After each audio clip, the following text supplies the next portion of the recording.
So let's take a look at Washington, D.C., for instance. I'm going to touch on Washington, D.C., Virginia, and Maryland. We call it the DMV, right? So, for instance, some areas in D.C. are closer to my house than some areas in Maryland. Some areas in Northern Virginia are closer to my house than some areas in Maryland. We're kind of in this tri-state. I know DC is not technically a state, but it's like a tri-state area almost. And we share the same buses. We share the same train station, the metro rail. You can work in Virginia, for instance, Reston, jump on the Silver Line and work somewhere in Maryland, vice versa. You can live in Maryland in Carrollton, jump on the Silver Line, go all the way to Reston, Virginia. And not only the Silver Line, different lines kind of run through D.C. The Red Line runs through D.C., so on and so forth. So we kind of share the same metropolitan area as far as Northern Virginia, D.C., and then parts of Maryland. So Virginia is huge, for instance, right? There was a time I was driving, I think, just a long road trip from here to Louisiana. And 3 hours in the trip, I felt like I haven't left Maryland yet because I was still in Virginia. So Virginia is a huge state. It took us 3 hours to drive from the northern tip of Virginia all the way to the southern parts of Virginia.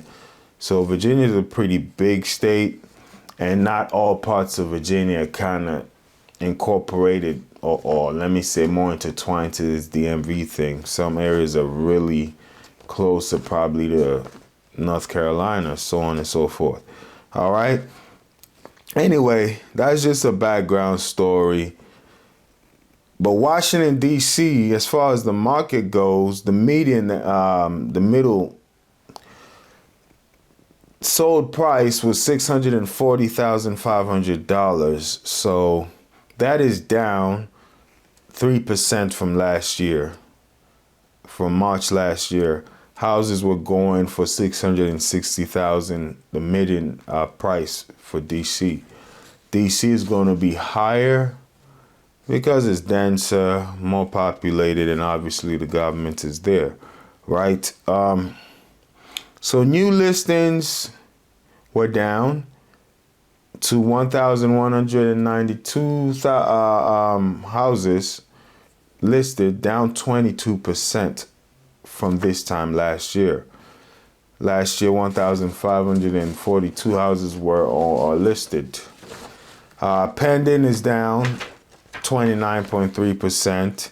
And the key one that I like to focus on is what actually sold. This really gives you a better idea of how the market is shaping up. And here it's saying that is down substantially, 31.3% compared to last year. That's a big drop. So most businesses, if they fall that much, so some industries may be out of business, right? So it's not really crashing, but that's a huge drop, 31.3%. Only 620 homes sold as far as closed. Contracts were signed, the home was sold in the month of March compared to 902 houses that sold last year. So right here,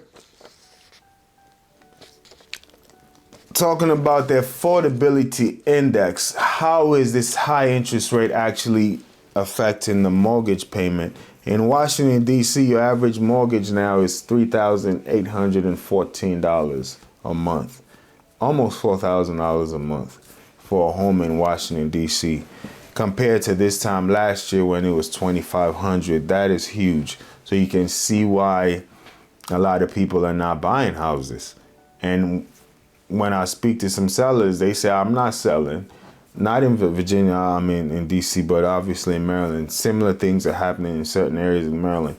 Hey, I'm not selling because where am I going to go? I'm not going to sell my house just to increase my mortgage. Right here, the difference is $1,300. Why would I sell a house and increase my mortgage by $1,300? If you're going to stay locally, some people see it as as though it doesn't make sense to sell.